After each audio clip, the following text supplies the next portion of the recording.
Abdel-Azim Osman, co-founder of Nawy and Chief Marketing Officer. So I think the biggest challenge we had to build through was when we were raising our Series A. At that time, there was a global conflict, and Silicon Valley Bank, I think every founder went through this wet bust, which kind of resulted in that a lot of VCs started pulling back and not investing, especially in the region and especially in a country like Egypt. We were very close near our runway at that time.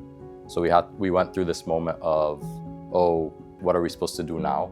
We were lucky to have investors that backed us and kind of helped us through. And at the same time, we kind of had to change our fundraising strategy because we went from having tier A Silicon Valley VCs who had committed very big ticket sizes to withdrawing, to kind of shifting the strategy and having to look elsewhere for the funds. So personally for me, I'm a very risk-averse person. I don't like risk, so maybe being an entrepreneur or a co-founder wasn't the best suit for me. I kind of do it because of my co-founders. They're my best friends and they support, so it's kind of my personal challenge. But definitely as a startup co-founder, I'm a complete fish out of water. But I've learned, I guess the hard way, is with every challenge, there either comes opportunity, and if you have the grit, you can always kind of pivot, shift, and make sure that you're still on the right path. So I think I'll go back to my previous answer during the fundraising.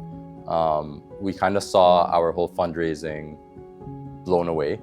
We ended up shifting our strategy to focusing on, well, if these tier A VCs in the Valley aren't going to invest in Egypt at this time, who will? And we kind of made this short list of VCs. We focused on the Africa-based funds, the ones that had a mandate where they needed to invest in Africa. And when we looked at that, Egypt, by comparison, may have been more attractive than a lot of the other African countries because the problems we were facing in Egypt were even more relevant in these countries. And when we had that short list, it became much easier to go talk to these VCs, make sure we got them on board, and eventually ended up closing around at the size we wanted to. So I'll actually touch on this. I think when we were applying for Endeavor, I personally wasn't very convinced. I felt that it was a lot of work with little to no gain. The experience has been quite the opposite. I believe this is one of the best decisions we've done as founders. For my personal growth, I think I've grown a lot attending events such as Outliers and meeting a lot of the stellar founders and mentors that Endeavor have.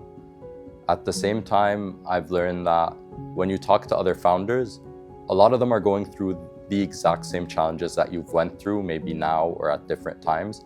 And it's not just therapeutic to kind of sit and flush out what your issues were, how you approach them, but to hear their experiences and how they solve them, right?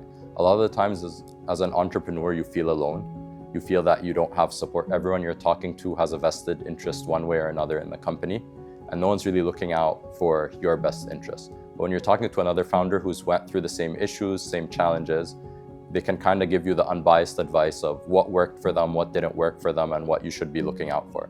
And learning from those mistakes can potentially save you thousands, if not millions of dollars, so you don't repeat them.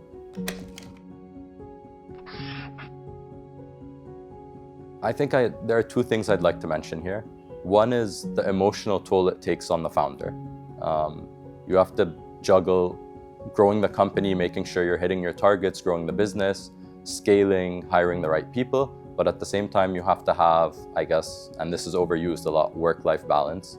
We are people, we do have families. I have a wife, I have 3 kids at home. You have to be able to manage that relationship while managing the company, while not weighing too heavily or taxing too heavily on one side. And if you don't take care of your personal health or your wellness or mental health, then it's going to affect all aspects of your life. It's not only going to affect the business, it's going to affect the family as well. As a founder, you're always getting pulled in many directions. You're being pulled by the employees, you're being pulled by your targets, by your investors, by your board. But a lot of times you have to sit there and think, what do I want? What is right for me and my company? Everyone else doesn't spend as much time or effort in the company, and what they think is right may not be the right stuff. I'm not saying be stubborn. I'm not saying don't take advice from people or mentors, but you have to do what you feel is right. At the end, this is your company, your mistakes are your mistakes, and you can live with your mistakes. You can't live with making mistakes when you make a decision based upon someone else's decision if you don't agree with it. So listen to the advice, filter it, make sure you factor it in, and then make the decision that you feel is right for you and the company.